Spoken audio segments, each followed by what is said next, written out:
Unlocking the mystery. Find the value of x.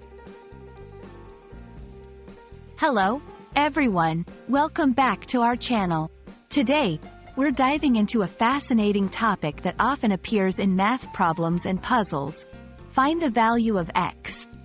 This phrase might seem daunting at first, but fear not. We're going to break it down together, making it simple and understandable for English language learners. So, let's get started and unravel the mystery of x. When we come across the instruction, find the value of x, we're being asked to solve a puzzle. In mathematics, x usually represents an unknown value that we need to figure out. It's like a mystery where x is the hidden treasure, and our clues are the numbers and operations provided in the equation.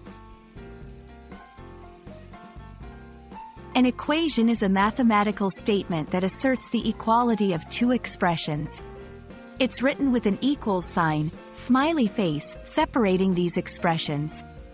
When we're asked to find the value of x, it means we have to manipulate the equation in such a way that we isolate x on one side. This process involves addition, subtraction, multiplication, or division, applied equally to both sides of the equation. To find x, follow these steps. 1. Identify the equation you need to solve. 2. Rearrange the equation to make x the subject. This might involve moving terms from one side of the equation to the other, using basic arithmetic operations. 3. Simplify the equation as much as possible. This includes combining like terms and reducing fractions if necessary.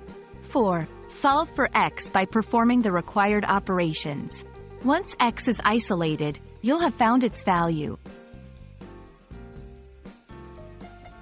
Understanding the theory is one thing, but practice is crucial.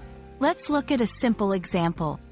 If we have the equation x plus 5 equals 12, to find x, we subtract 5 from both sides, leaving us with x equals 12 to 5, which simplifies to x equals 7. Practice with different types of equations to become more comfortable with the process. Congratulations! You've just taken a significant step towards understanding how to find the value of x in mathematical equations. Remember, like any skill, it gets easier with practice. Keep working through examples, and soon this will become second nature to you. We hope this video has been helpful, and we look forward to exploring more exciting topics together. Until next time, happy learning!